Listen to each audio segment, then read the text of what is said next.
Perkenalkan, nama saya Andini, kelas 11 IPA 3, tugas PKN. Peran Indonesia dalam perdamaian dunia mulai dari awal merdeka hingga sekarang. Usai Perang Dunia II, perubahan dasar terjadi ketika dunia seolah-olah terbelah dalam dua blok kekuatan. Blok kekuatan itu yakni blok barat yang dipimpin oleh Amerika Serikat dan blok timur di bawah kepemimpinan Uni Soviet. Kedua blok ini mempunyai kepentingan yang berbeda, maka terjadi perselisihan antara keduanya yang bahkan kerap berujung pada konflik militer. Perseteruan ini dikenal dengan nama Perang Dingin. Dalam suasana Perang Dingin ini, kedua blok berusaha menanamkan pengaruhnya ke berbagai penjuru dunia, khususnya ke negara-negara yang baru saja merdeka, termasuk di dalamnya Republik Indonesia. Agar memiliki prinsip dan pegangan yang kuat, maka pada tanggal 2 September 1949, Wakil RI kala itu Muhammad Hatta mengeluarkan pernyataan tentang politik luar negeri RI, yakni politik luar negeri bebas aktif. Konsep politik luar negeri bebas dan aktif memiliki pengertian bebas dalam arti bangsa Indonesia tidak memihak pada kekuatan-kekuatan yang bertentangan dengan kepribadian bangsa atau Pancasila. Sedangkan aktif dalam menjalankan kebijaksanaan luar negeri tidak bersikap pasif atas kejadian internasional.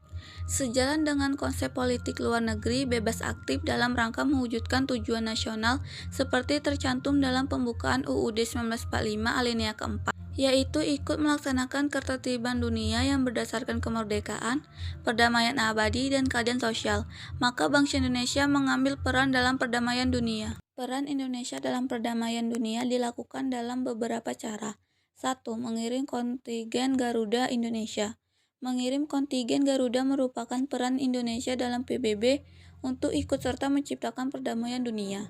Kontingen Garuda ada yang dikirim ke Timur Tengah, yaitu ARA, Israel, Mesir, Kongo, Kamboja, Yugoslavia, dan beberapa negara lain yang sedang mengalami konflik.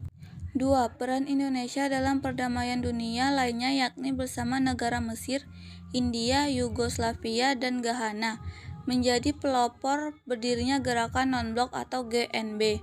Gerakan Non-Blok berusaha meredakan ketegangan dunia dan menciptakan perdamaian dunia yang ketika itu, tahun 1960-an, terancam akibat terjadinya Perang Dingin antara Blok Barat dan Blok Timur.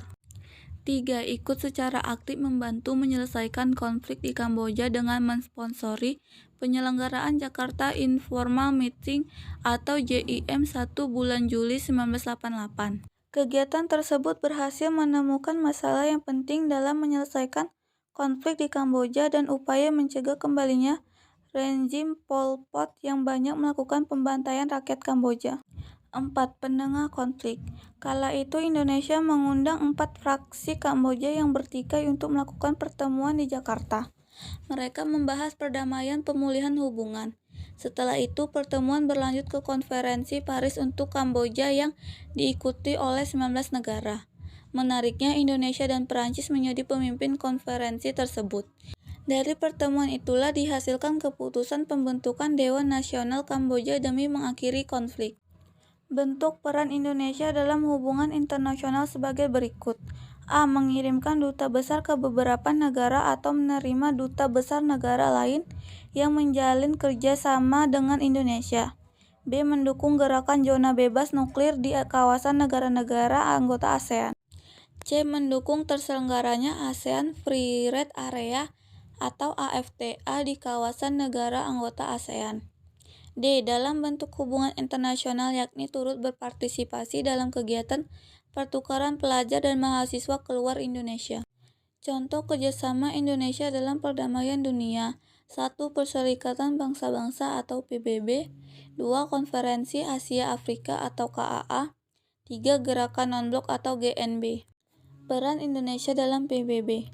Sebagai salah satu anggota, Indonesia mesti menjalankan peran-peran yang tertuang dalam pasal 2 bab 1 Piagam PBB, yaitu ikut berperan dalam menjaga perdamaian dunia, memberikan bantuan kemanusiaan di berbagai negara, dan membantu menyelesaikan konflik di berbagai negara.